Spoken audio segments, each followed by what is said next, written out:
Dracula.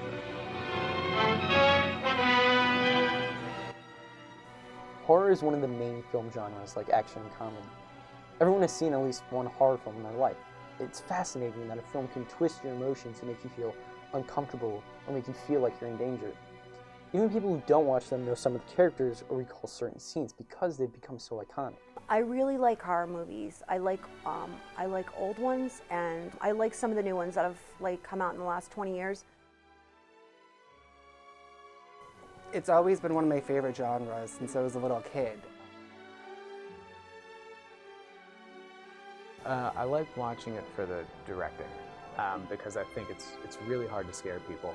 And so when you watch, obviously the screenplays are never the strong suit of a horror film. It's all in the pacing, it's all in the direction.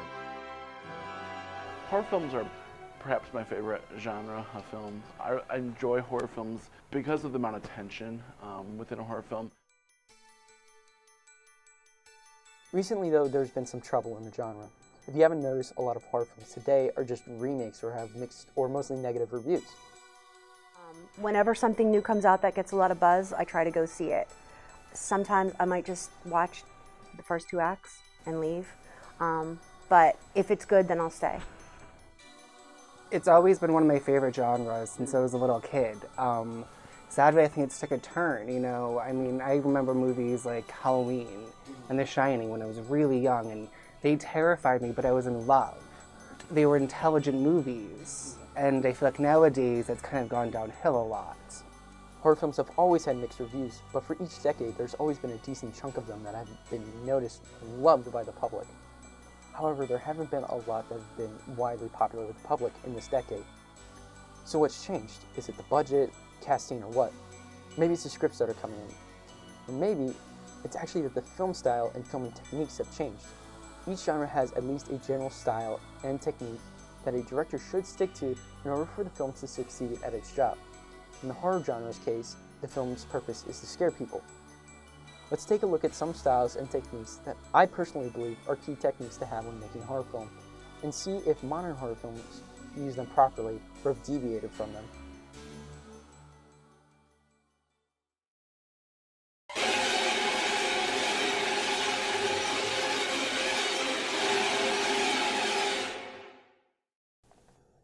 There's one technique that a lot of horror films use today.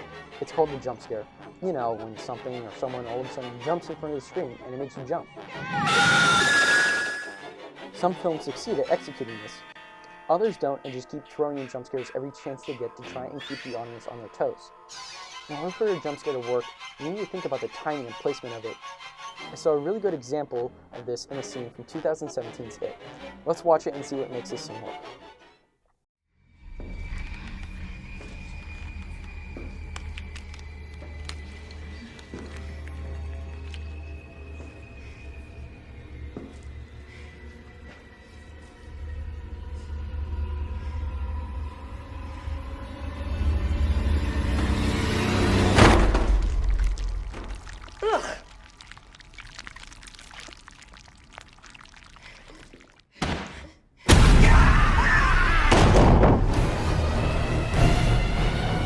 Beep, beep, Richie.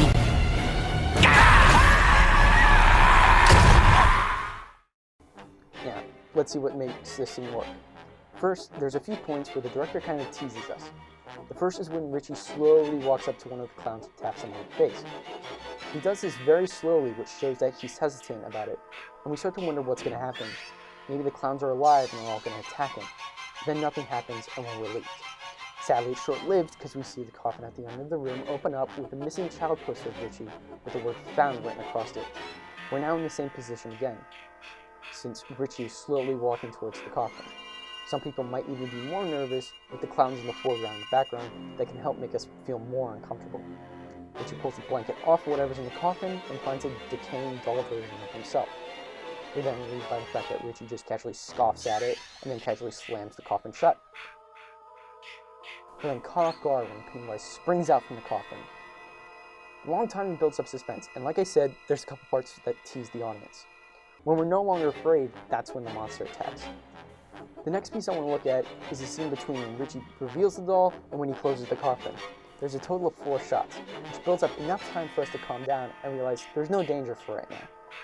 Also, since we know what's inside the coffin, since we see a shot of everything in it, we don't expect the monster to come from the coffin. We expect him to come from behind the coffin. Also, notice how when Richie walks towards the coffin, there's a clown in the background that turns his head towards him.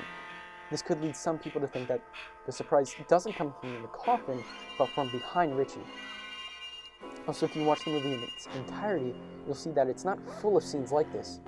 If it were, the film would become too predictable. And every time things got quiet or a single shot droned on for too long, you would always expect something to happen. With a horror film, it's the director taking you through the time that it takes to get to that moment. And so it's a different type of timing, and the timing is what movies are all about. A lot of films suffer from this problem. The slasher genre is a prime example, but I personally believe that you rooting for the killer is what defines the slasher genre. Seriously, think about it. Other than the main character, all, if not most characters in a slasher film are very underdeveloped. It makes you root for the killer then. It's also the reason why killers become so iconic. The best example I could find is the Paranormal Activity series. The first one shocked a lot of people, and then what did they do? They made sequel after sequel without changing the formula and making the series very predictable.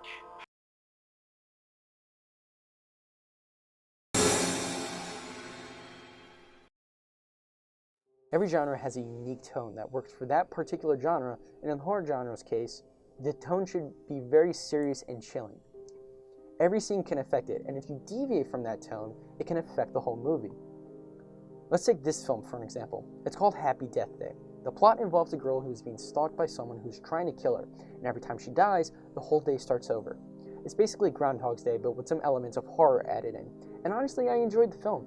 There were some scenes in the beginning of the film that were very creepy, like when she meets the killer for the first time. But then there are some scenes that feel out of place. There's a scene where her friend recommends she try and find suspects that could be her killer. It's then followed by a montage of her spying on all of her friends and constantly getting killed. It comes off as comedic, which feels out of place because the film had a serious tone up to that point. Then there's a scene where she dies from the exploding car that she's stuck in. It feels very over the top, which does deviate from the serious tone from the beginning. Overall, I liked the film, but I wasn't really scared by it. Exactly. If you're going to go with the campiness, run with it and, be that movie. But I think just a lot of times, your studio wants to throw in some laughs and get in a younger audience, and they try to appeal to too many people, and they lose sight of what the whole point of the script is.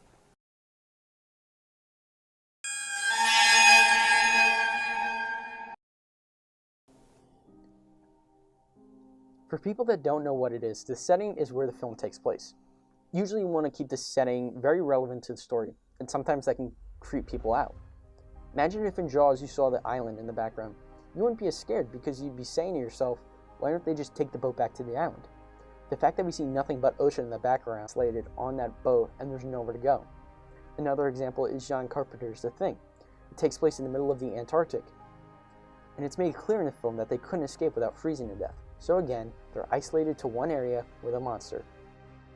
We think of a film like John Carpenter's Thing, the atmosphere is the tone, right? So we're, with the music and with the way the shots are composed and with the types of lenses we're using, they're all building a sense of claustrophobia that provides us that same emotional response within the audience.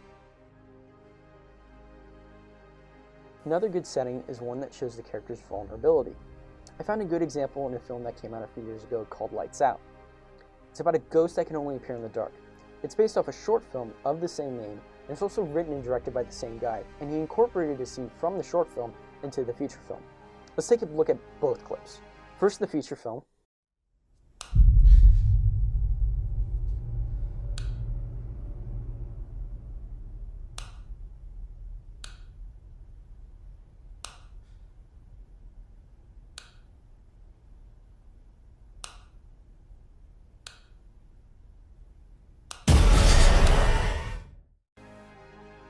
Okay, now the short film.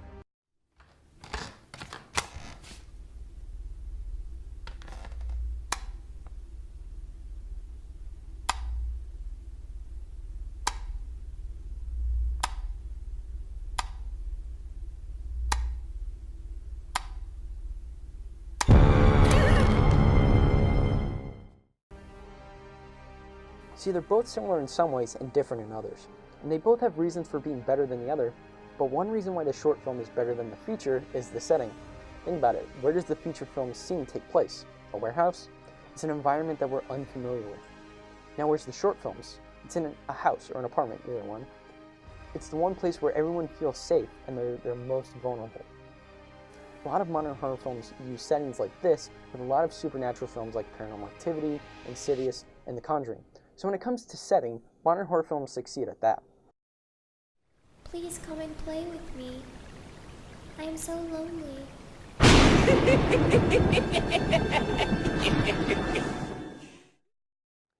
There's a lot of different ways that relatability can make a movie good, but the type that I'm thinking of is trying to relate to what people are afraid of or what they want in movies. Think about the early ages of film. It was all about telling stories and using your imagination. So a lot of horror films at the time dealt with supernatural things and fairy tales. During the 1950s, after the bombings of Hiroshima and Nagasaki, people became more afraid of the real-world horrors of nuclear war. So the horror genre had to change its style. This is what created the subgenre of sci-fi horror, when monsters were created by nuclear radiation, scientific experiments, or alien invasions. During the 70s and 80s, people were shocked by how much blood and violence you could put in one movie. This is also around the time that jump scares became really popular. This is what introduced the slasher genre, where directors threw as many jump scares in as possible and made every death very violent.